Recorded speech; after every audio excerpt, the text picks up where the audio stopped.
Hi, you're watching Reddit Confessions. She looked at me over the rim of her wine glass and said it so calmly, I almost missed it. I had a date last night. The room didn't spin. The world didn't end. It just paused. The sound of the clock ticking became louder than her voice. I didn't say anything. Not right away. I just stared at the rim of her glass. Lipstick smudged the edge, a soft coral shade she never wore for me. She kept talking like she was giving a weather update. It wasn't anything serious. Just drinks. He talked about his boat, and I pretended to care. She even laughed. I said nothing. She tilted her head. You're really not going to ask me who? Still nothing. My hands were clenched under the table. Not because I was angry, I was terrified. I was afraid if I opened my mouth, something inside me would fall out and never go back in. She set the glass down, then leaned in. Aren't you curious why I'm telling you? That was when I looked up, really looked at her. She wasn't trying to confess. She was watching me, studying me like I was a specimen behind glass. And I understood. This wasn't guilt. This was a test. So I asked the only question I could manage without my voice cracking. Did you have fun? Her smile was slow and sharp. I did. The room was quiet again. The clock ticked. My pulse thudded in my ears. I didn't cry. I didn't shout. I stood up slowly, walked to the cabinet, and took out something I hadn't touched in years, an unopened bottle of scotch I'd been saving for a moment that mattered. I poured one glass. Only one. Sat back down, looked her straight in the eye, and finally, I said the line that ended everything. You don't have to tell me next time. I won't be here to hear it. She blinked. Just once. No words came out. Her breath caught like she'd been slapped. And in that moment, the woman who tried to break me cracked herself instead. But that was just the start. She thought she was in control. She had no idea what was coming next. The silence after I said those words was unlike any silence I'd ever known.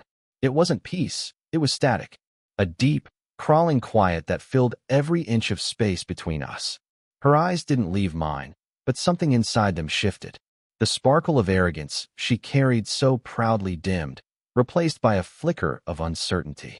She opened her mouth like she wanted to speak, but for once, words didn't come easily to her. That alone should have satisfied me. But it didn't. It only made me realize how far gone we really were. I didn't wait for her response. I stood, calmly, and placed my untouched glass of scotch back on the counter. She sat frozen at the table, one hand still resting next to her wine glass, the other clenched in her lap. I think she expected me to fall apart, to plead, to bargain. That's probably what her date would have done. But I wasn't him. I was the man she spent 9 years with, the one she used to call her home. And now I was walking out of it. I didn't pack a bag. I didn't need to. I had already done that a few nights ago, the second I saw that text message on her smartwatch lighting up while she slept next to me. Thursday night. Same place. Miss you already. The name was saved under something stupid, Dr. Pepper. She never drank soda. That's when I knew she didn't respect me enough to hide it properly anymore. So I had planned. Quietly. Patiently. I moved some cash out of our joint account over the week, bit by bit. I booked a motel 3 towns over under my middle name. I told my job I'd be working remotely for a while due to house repairs. It wasn't a lie. Our house was broken, just not in the way they assumed. As I walked past her on the way to the door, she finally spoke. Where are you going?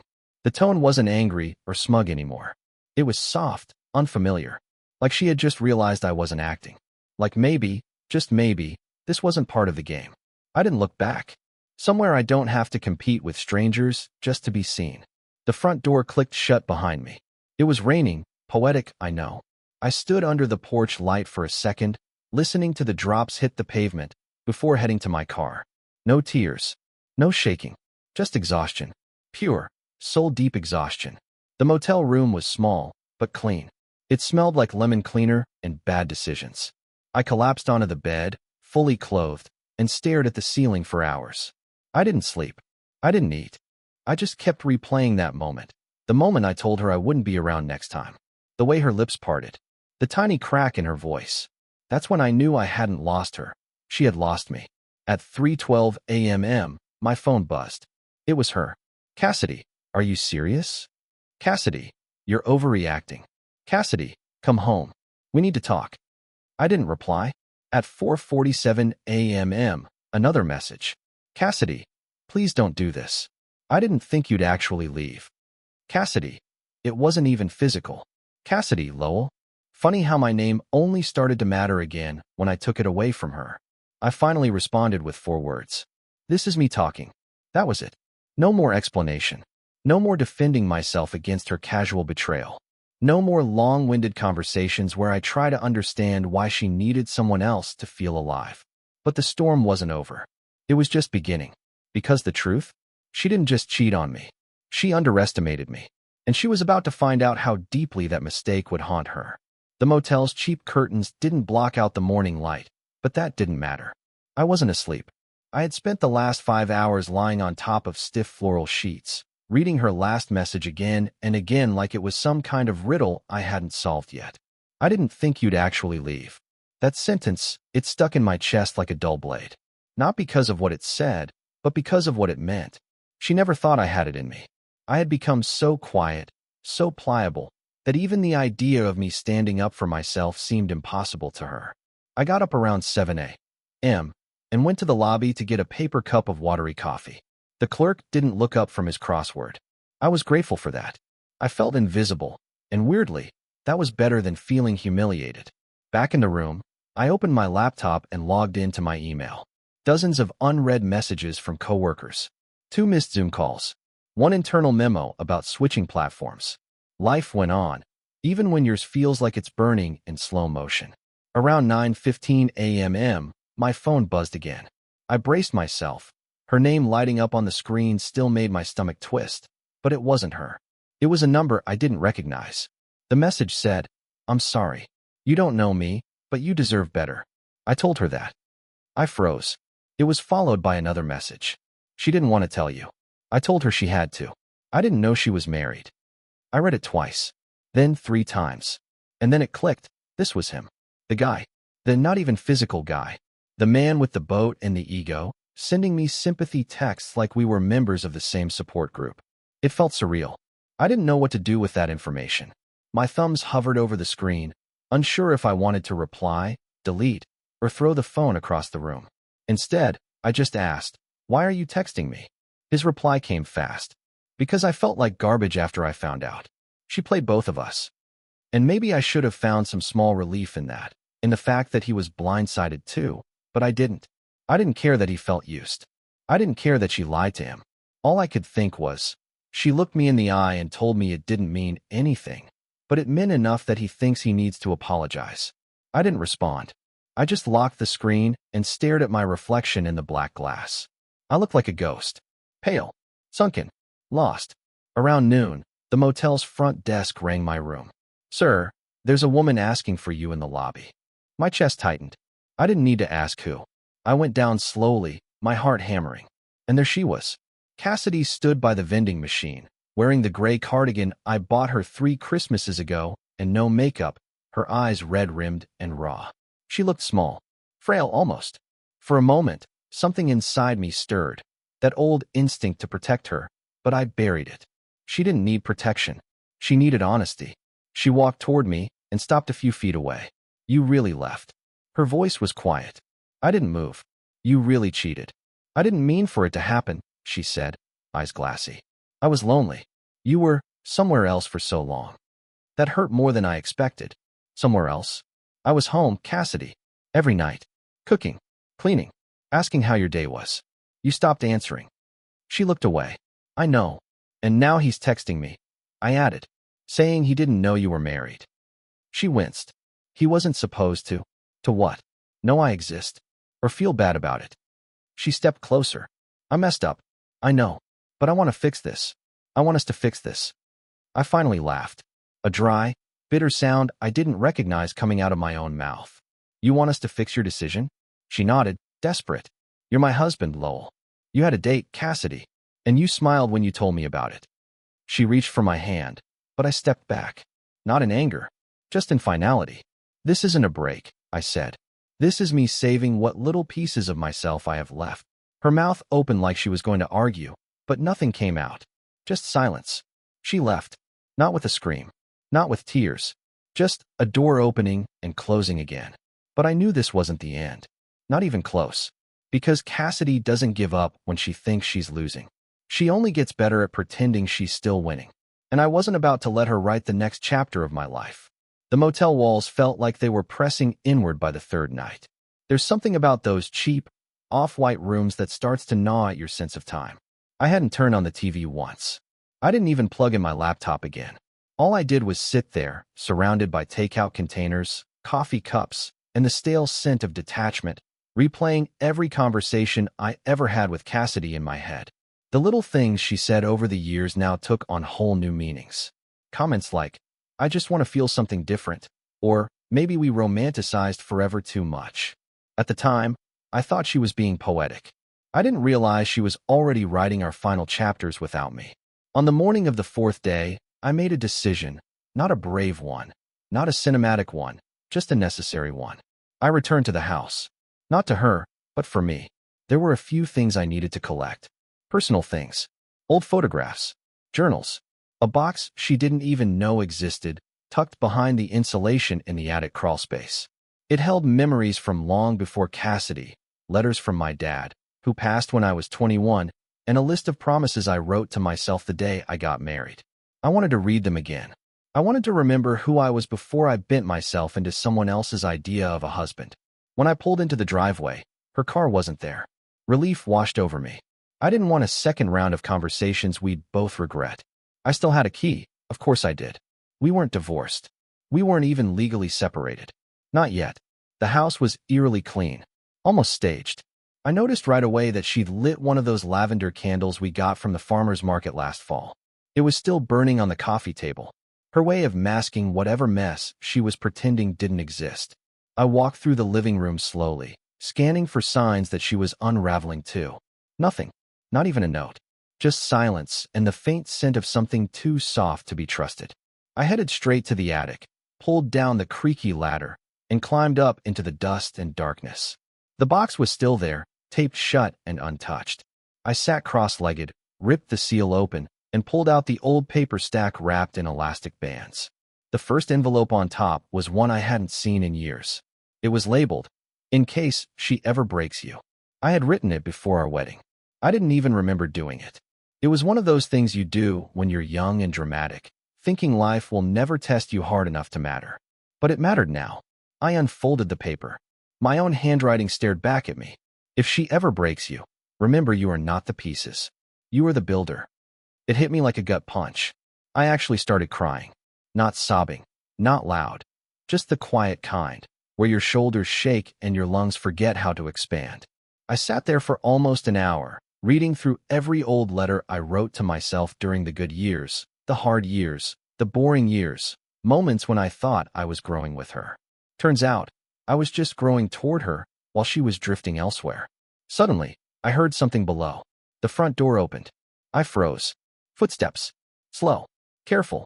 I gently placed the box lid back on and crept down the ladder, quiet as possible.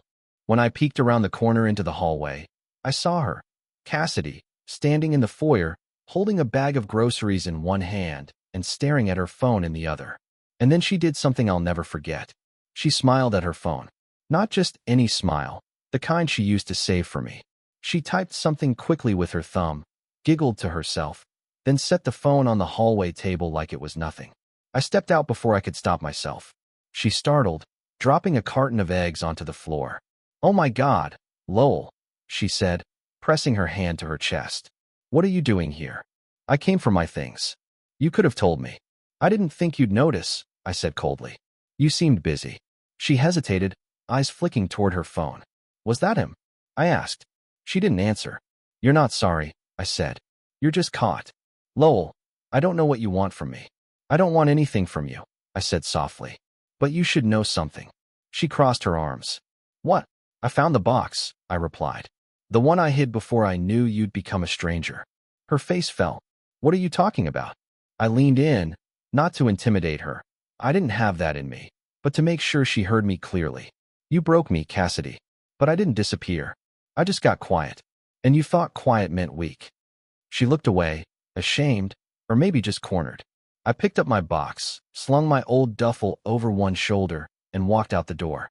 She didn't follow, but I had a feeling she was about to. The air outside felt heavier after I left the house, like the walls had exhaled everything I didn't want to carry. I drove aimlessly for over an hour, past the familiar grocery store we used to shop at on Sundays, past the park where Cassidy once laughed so hard she dropped her phone in the fountain.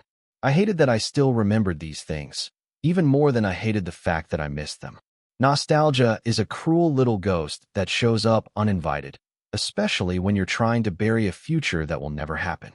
I pulled into a diner I hadn't been to in years. The kind with cracked leather booths and a waitress who called everyone Han.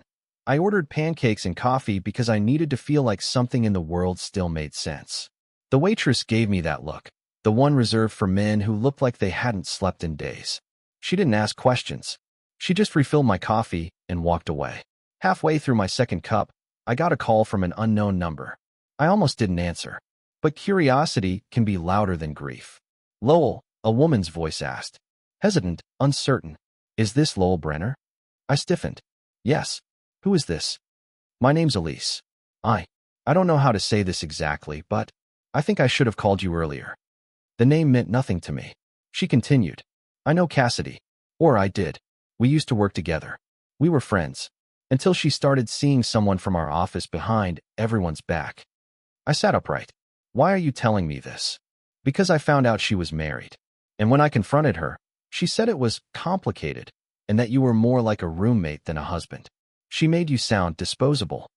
I pressed the phone tighter to my ear. "And you believed her?" "Not for long," Elise said. "She said some awful things about you when she thought I was on her side. But the truth is, you sounded like a ghost she was trying to bury. And when I saw your name pop up on an email thread by mistake, I couldn't let it go. I needed to say something." I was quiet for a moment. My chest felt like it was filled with concrete. "Why now?" There was a pause. "Because I saw her yesterday. She was crying in the office parking lot. I asked if she was okay. She said, 'He really left this time.' That's when I knew she never thought you'd do it." I swallowed hard. "Yeah, she didn't." Elise cleared her throat. "I'm sorry. I don't expect you to forgive anything. I just thought you deserved more truth than she gave you." I thanked her, genuinely, even if my voice cracked. After we hung up, I sat in the booth, staring at the coffee that had long gone cold, and wondered how many more people knew pieces of my story without me even being in the room.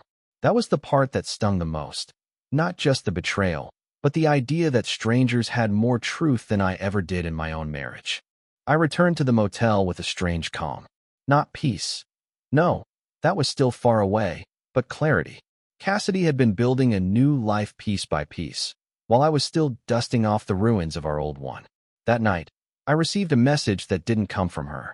It was from a joint friend. One of those people you only ever see at birthday parties or holiday dinners. The message read, "Hey, just a heads up. Cassidy posted something weird on Facebook.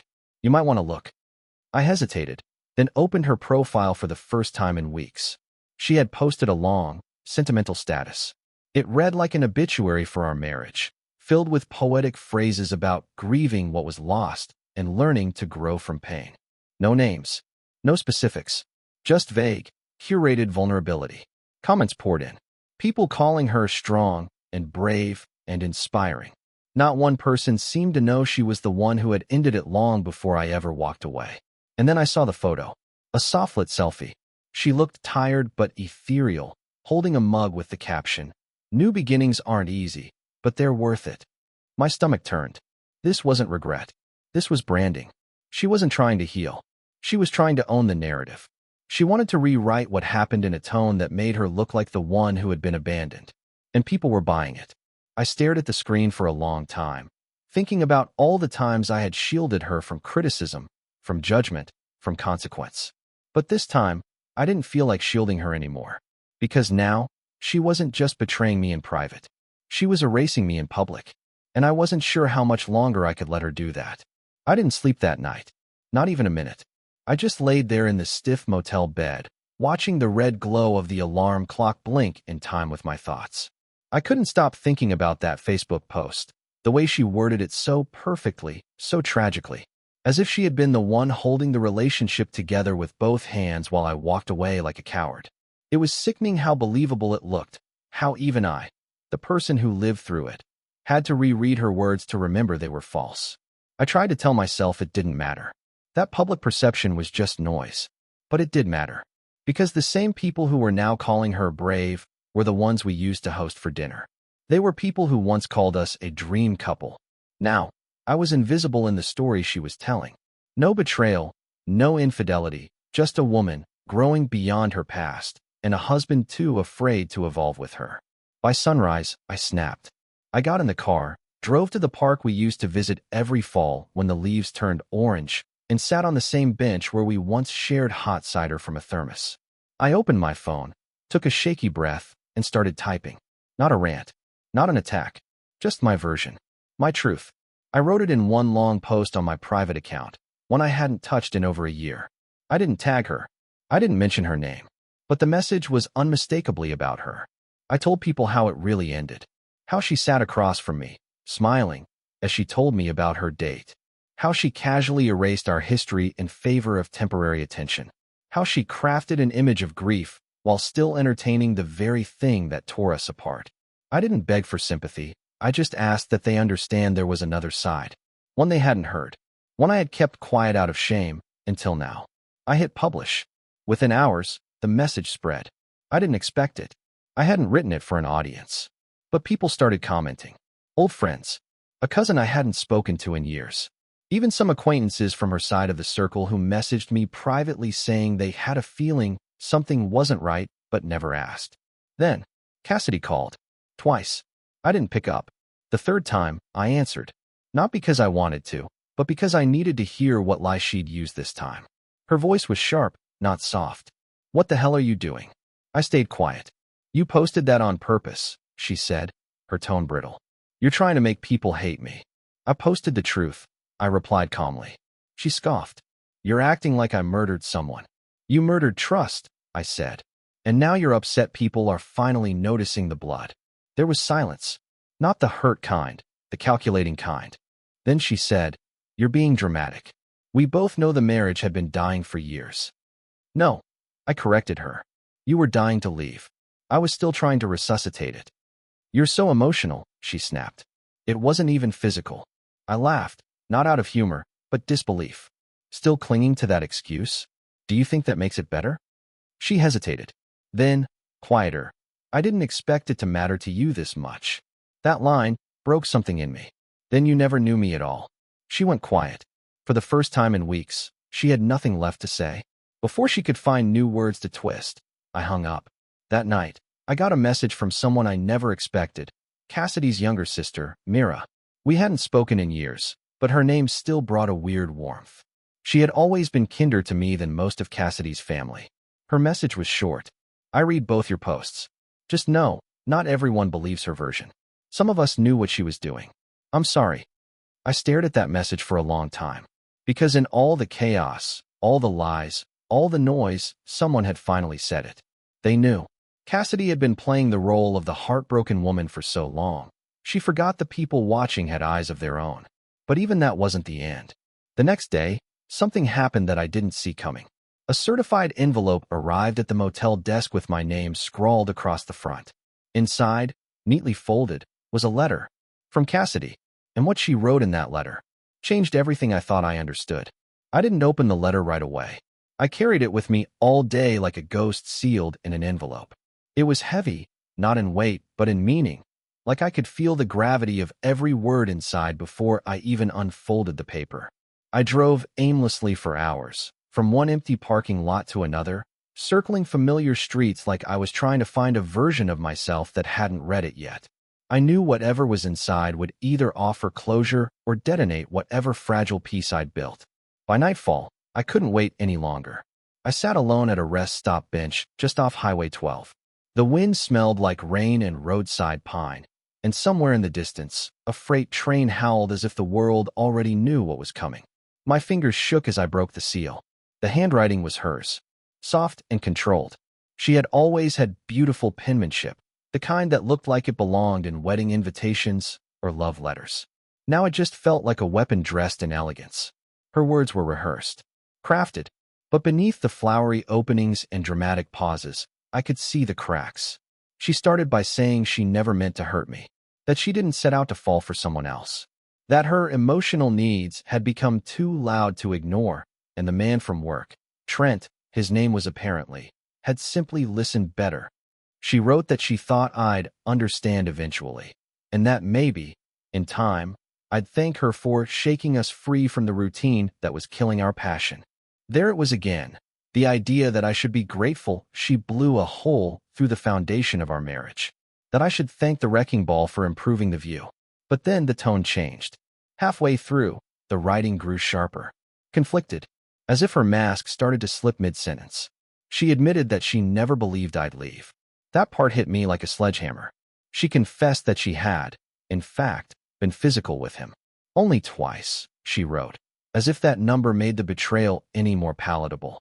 She claimed she stopped because she realized she was chasing something she already had at home, but had forgotten how to see. And then, in the most painful line of the letter, she wrote, "You leaving made me fall in love with you again. Too late, I know, but real nonetheless." I read that line 3 times. My eyes burned, not with love, not even hate, but with the awful realization that she only remembered me after I became a shadow. At the end of the letter, she begged me to meet her once, just once, to talk. Not to fix anything, she wrote, but to end it as people who once loved each other. I folded the letter back up, slower than I had opened it. My hands felt numb. She wanted to end it with love, but what she didn't understand, or refused to admit, was that she already ended it the moment she stopped seeing me as someone to protect and started treating me like someone she could narrate around. Back at the motel, I placed the letter on the nightstand and stared at it like it might start burning on its own. I didn't sleep. I couldn't. Around 3 a.m., I finally stood up, walked into the bathroom, and looked at myself in the mirror for the first time in days. I looked older. Not in years, in sorrow. Like someone who had been aged by silence, neglect, and 100 tiny heartbreaks that never made a sound. That's when I knew. This wasn't just about Cassidy anymore. It was about me. For too long, I'd been a background character in my own life. Quiet. Accommodating. Careful not to shake the furniture or speak too loud. And for what? To keep a woman who needed to lose me before she remembered my name? No. It was time to speak louder. But not to her. To everyone who thought they knew what happened. To everyone who only heard her version. To everyone who once looked at our perfect Christmas cards and thought we were living the dream. The next morning, I opened my laptop, launched a new document, and began writing something I never imagined I'd have the courage to write. Not another Facebook post. Something bigger. Something final. Cassidy wanted to end it like we were still the couple in our wedding photos. But I wasn't playing along anymore. I didn't know what I was writing at first.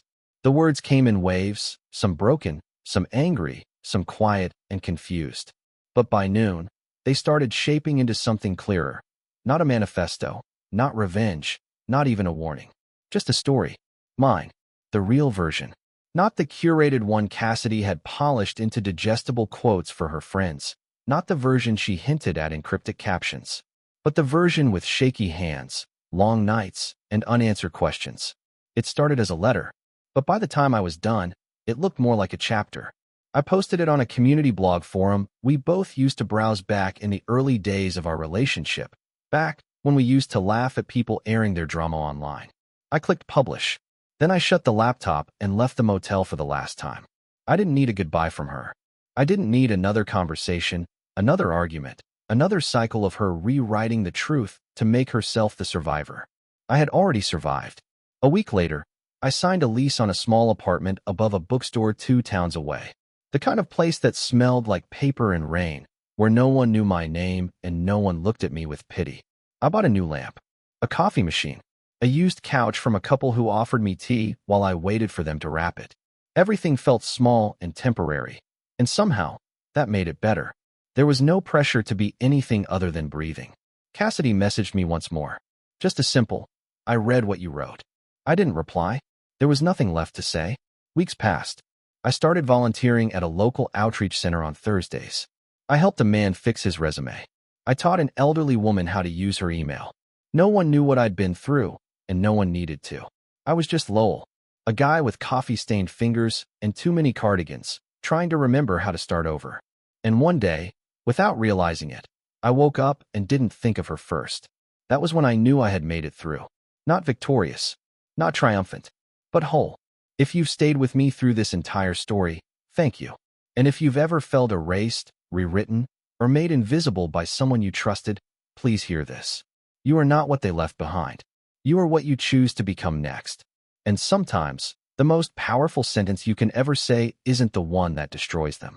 It's the one that finally frees you. Thanks for watching Reddit Confessions. If any part of this story resonated with you, we'd love to hear your thoughts in the comments. What moment in this story hit you hardest, or reminded you of something from your own life? Until next time, take care of your story, and make sure you're the one writing it.